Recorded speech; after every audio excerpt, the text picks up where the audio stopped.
raiz mais remota disso é a própria inversão do tempo, na medida que todos os critérios de julgamento moral perderam o seu conteúdo substantivo e se transformaram em referências temporais. Portanto, é bom quem está a favor do futuro, tal como os supostos donos do futuro o concebem. Portanto, se o futuro é o socialismo, tal como eles o concebem, tudo que está contra é mal. E tudo que está a favor é bom. Esta ideia penetrou tão profundamente na cultura ocidental que os próprios chamados conservadores são incapazes de raciocinar fora disso. Então eles tentam se apresentar, por sua vez, como se eles fossem os donos do futuro.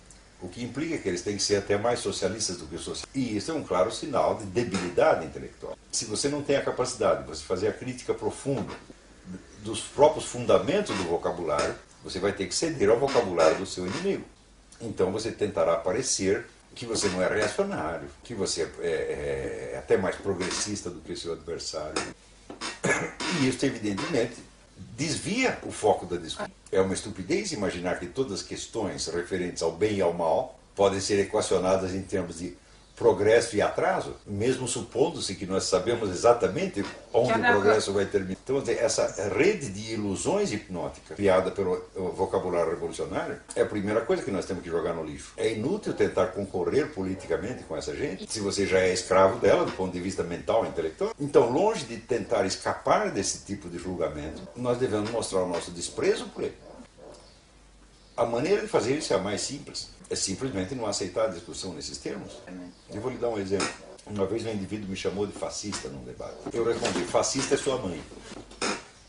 Ele então se fez escandalizado e disse, o senhor não está preparado para o debate democrático? Não. E eu respondi, quem não está preparado para o debate democrático é sua mãe. Ele ficou quieto e eu continuei com as minhas explicações. É exatamente assim que se deve tratar essas pessoas. Porque eles se dão, inclusive, o privilégio do monopólio de insultar.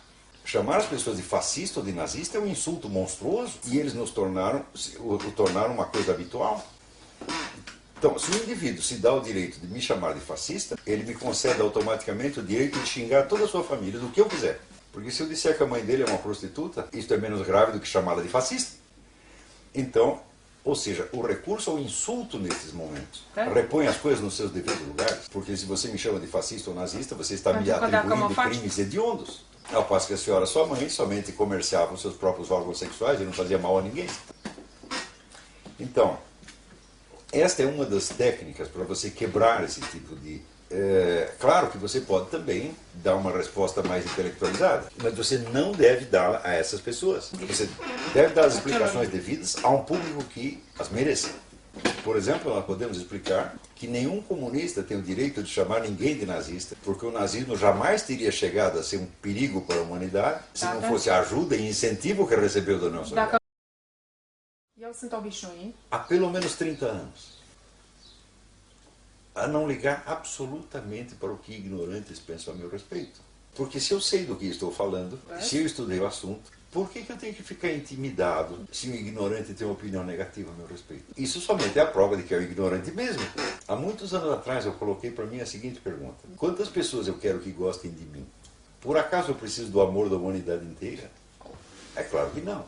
Minha mulher gosta de mim, meus filhos gostam de mim, meus amigos gostam de mim e meu cachorro gosta de mim. É mais do que eu mereço. Por que eu devo ficar tão triste se um bando de ignorantes que eu nem conheço não gosta de mim? Acontece que a cultura de hoje em dia torna as pessoas cada vez mais dependentes da aprovação alheia, criando uma espécie de escravidão mútua. Crianças dependentes, necessitadas da aprovação da mãe. Isso é uma vergonha. E, sobretudo, que diferença faz? Então... Essa é toda a diferença. Por que nós temos que ter medo de olhares maliciosos, risadinhas cínicas? Que mal essas coisas, que mal real essas coisas podem nos fazer? É um poder mágico apenas, é? E esse poder se desfaz. Então você não tem mais medo dele.